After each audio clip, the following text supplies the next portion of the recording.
قصة الأرملة التي زارها أبونا تدرس يعقوب. دي ست أرملة وكان عندها ابن اترملت عليه من طفولته، وأول ما الابن ده بقى عنده 20 سنة مرض ومات.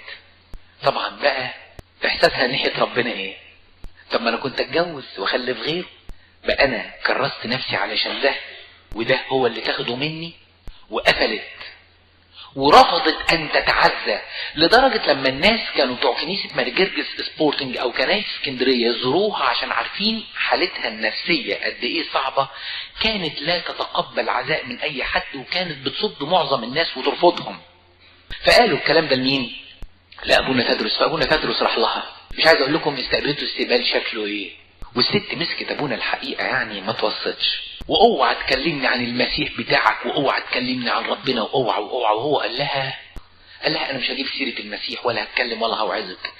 هي بقى عشان تغيظه اكتر خدته من ايدها لأوضة النوم وراحت شاورة على حاجة، صورة، بس بدل ما تكون متعلقة كده متعلقة كده، يعني الصورة ايه؟ ظهرها هو اللي باين. وراحت قالت لابونا، قالت له يا ابونا عارف دي صورة مين؟ قال لها لا مش عارف. افتكر مثلا صورة ابنها مش عاوزة تبص فيها عشان ما تتجرحش.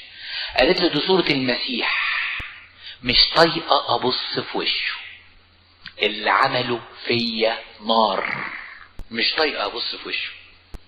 هي بتقول كده عشان يعني تضغط ابونا، فابونا يقول لها ايه اللي انت بتعمليه ده؟ فلما يقول كده تروح هي ماسكه فيه بقى، يعني هي لسه ما طلعتش، يعني كل ده استفزاز عشان عاوزه تطلع اللي جواها. والحكمة وإرشاد الروح القدس للكهنة في المواقف دي بيبقى كتير قوي. فأبونا راح قال لها بمنتهى البساطة إيه؟ قال لها ممكن أطلب منك طلب؟ قالت له اطلب. قال لها اوعي تعدلي الصورة. اتخضت مش مستنياها انه قال لها اوعي تعدلي الصورة، وطول ما انت رايحة جاية قولي له انت خاصمتني وانت زعلتني وانت كسرتني وانت خليت الضيقة والألم يتعبوني، مش هعدل صورتك ولا بص في وشك الا اذا صالحتني. تقدري تقولي كده؟ معرفتش ترد عليه.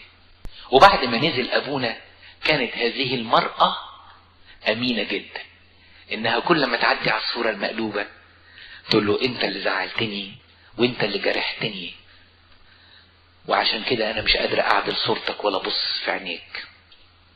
يقول ابونا تدرس تمر 3-4 ايام ويكتشف هذه المرأة تدخل عليه الكنيسة والدموع مالية عينيها وبتقول له انا عدلت الصورة يا ابونا. مجرد انها ابتدت تتكلم مع ربنا، ربنا عزاها